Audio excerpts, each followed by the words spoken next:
కృష్ణ గుంటూరు పట్టభద్రుల ఎమ్మెల్సీ ఎన్నికల్లో తన విజయం ఖాయమని ఏడీఎఫ్ కృష్ణ గుంటూరు జిల్లాలో అభ్యర్థి కెఎస్ లక్ష్మణరావు అన్నారు. కూటమి రాజకీయ పార్టీలు ఆయనను ఓడించేందుకే ఎన్ని వ్యూహాలు రచించినా తిప్పికొడతారని ధీమా వ్యక్తం చేశారు. గత కొన్ని సంవత్సరాలుగా ఉపాధ్యాయ ఉద్యోగ నిరుద్యోగులకు ఆయన చేసిన మేలే ఆయనను గెలిపిస్తుందని అంటున్న పీడీఎఫ్ అభ్యర్థి కెఎస్ లక్ష్మణరావుతో మా గుంటూరు జిల్లా బ్యూరో ప్రతినిధి భవన్ ఫేస్ టు ఫేస్.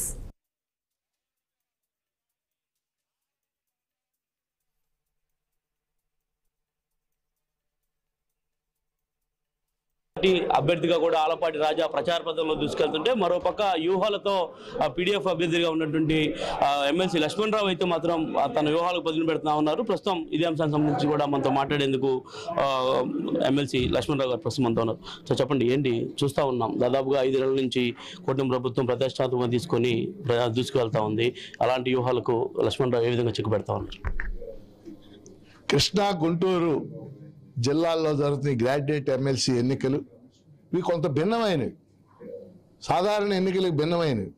రాజ్యాంగ నిర్మాతలు శాసన మండలిలో కొన్ని సీట్లు గ్రాడ్యుయేట్స్కి, కొన్ని సీట్లు టీచర్లకు ఇచ్చారు. ఇప్పుడు మనకు 10 ఉన్నాయి, 5+5 10. రాజ్యాంగ నిర్మాతల ఉద్దేశం ఏంటంటే ఈ సీట్లలో కొంత మేధావులు, యూనియన్ నాయకులు, లేకపోతే ఉపాధ్యాయులు ఇలాంటి వాళ్ళు గెలిస్తే వాళ్ళ రంగాలను ప్రాతినిధ్యం చేస్తారనే ఉద్దేశంతో పెట్టారు. కానీ ఈరోజు రాజకీయ పార్టీల్లో కూడా ఎంటర్ అయింది. అది నా సమాధానం ఏంటంటే దాన్ని ఓటర్లు గుర్తిస్తున్నారు. ఆ ఎన్నికలు వేరు. చాలా మంది ఓటర్లు, నేను గత 10-15 రోజులుగా ప్రచారంలో ఉన్నప్పుడు, సార్ సాధారణ ఎన్నికల్లో మా ఓటు అట్లా వేసాం, కానీ ఈ ఎన్నికల్లో భిన్నమైనవి, ఈ ఎన్నికల్లో మీకు ఓటు చేస్తామని వాళ్ళు చెప్పడం జరుగుతుంది. ముఖ్యంగా పీడీఎఫ్గా మేము గత 18 ఏళ్ళుగా చేసినటువంటి కృషి, పీడీఎఫ్ ఎమ్మెల్సీలుగా కానీ ఈ 18 ఏళ్లలో 14 ఏళ్ళు నేను ఎమ్మెల్సీగా ఉన్నాను. ఆంధ్రప్రదేశ్ సమాజంలో ఉన్న అనేక అంశాలు, ఇవాళ ఆంధ్రప్రదేశ్ ప్రత్యేక హోదా కోసం జరిగిన అనేక ఉద్యమాల్లో నేను పాల్గొన్నాను, అరెస్టులు అయ్యాను. ఆంధ్రప్రదేశ్ విభజన చట్టం హామీలు అమలు చేయాలి అనే దానిలో నేను పాల్గొన్నాను. విశాఖ ఉక్కు కర్మాగారం దాన్ని ప్రైవేటీకరణ చేయడానికి వీల్లేదు అని 3 ఏళ్ల నుంచి ఉద్యమం జరిగితే ఆ ఉద్యమాల్లో నేను పాల్గొన్నాను. అంటే ఈ రాష్ట్ర అభివృద్ధికి సంబంధించి జరిగిన మౌలిక ఉద్యమాలన్నిటిలో కూడా నేను పాల్గొన్నాను. అది ప్రజలు గమనిస్తున్నారు.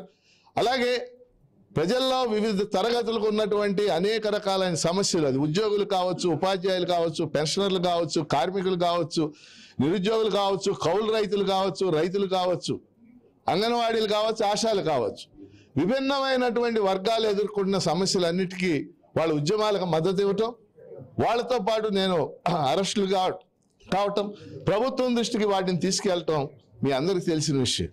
బహుశా ఇక్కడ ఉన్న పాత్రికేయులు అందరికీ తెలుసు. జిల్లా అభివృద్ధి సమీక్షా సమావేశాల్లో కౌలు రైతుల గురించి నేను మాట్లాడిన అన్నిసార్లు ఏ పార్టీ సభ్యుడు కూడా మాట్లాడలేదు, అది నీకు కూడా తెలుసు. అందుకని మేము ఇదే విధానం, నిజాయితీగా పనిచేస్తాం, ప్రజల సమస్యల పట్ల చిత్తశుద్ధి కలిగి ఉంటాం, ప్రజల గళంగా ఉంటాం. కాబట్టి ఈ 2 జిల్లాల్లో ఉన్న గ్రాడ్యుయేట్ ఓటర్లు నన్ను గెలిపిస్తారనే విశ్వాసంతో ఈ ప్రచారం కొనసాగిస్తాం.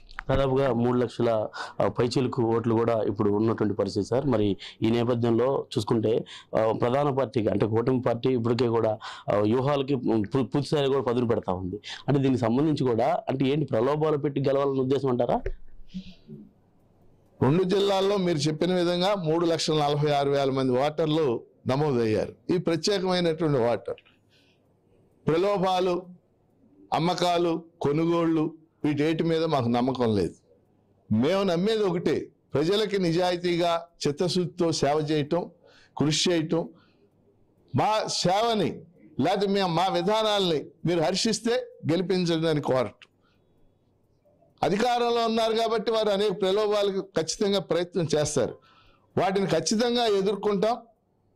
ప్రజలు కూడా ఆ విధంగా స్పందిస్తారనేటటువంటి నమ్మకం ఈ 15 రోజుల్లో ప్రచారం వల్ల మాకు కలిగింది. ఆ ప్రలోభాలను ఎదుర్కొని గెలుస్తామని కూడా భావిస్తున్నాం. ఖచ్చితంగా అంటే దాదాపుగా ఇంకా 4 రోజులు మాత్రమే సమయం మిగిలింది. మరి దీనికి సంబంధించి కూడా ఇప్పటికే మొత్తం పోలింగ్ కేంద్రాలన్నీ కూడా సిద్ధమవుతా ఉన్నాయి. దాదాపుగా అన్నిటి కేంద్రాలను కూడా పరిశీలించారా? అంటే మాకు పెద్ద యంత్రాంగం, రాజకీయ పార్టీగా వాళ్ళకు యంత్రాంగం ఉండొచ్చు, కానీ మాకు కూడా వివిధ యూనియన్లు, కార్యకర్తలు 2 జిల్లాల్లో కొన్ని వందల మంది ఆపరేట్ చేస్తున్నారు. పోలింగ్ కేంద్రాలు వీటికి సంబంధించి మేము కూడా సిద్ధపడుతున్నాం, ఆ ఏర్పాట్లకు సంబంధించి సిద్ధపడుతున్నాం. ఖచ్చితంగా ఈ పోటీలో ఈ జరుగుతున్నటువంటి ఎన్నికల్లో సంపూర్ణ విజయం సాధిస్తామనే నమ్మకంతోనే మేము ముందుకెళ్తాం. ఇది మొత్తానికి పరిస్థితి. ఖచ్చితంగా ఇప్పటి వరకు ఉపాధ్యాయులకి కావచ్చు, ఉద్యోగులకు కావచ్చు, అనేక విధాలుగా సేవలు అందించాం. ఖచ్చితంగా పట్టభద్రులు తనకు మద్దతు తెలుపుతారని ఆశిస్తా ఉన్నాను.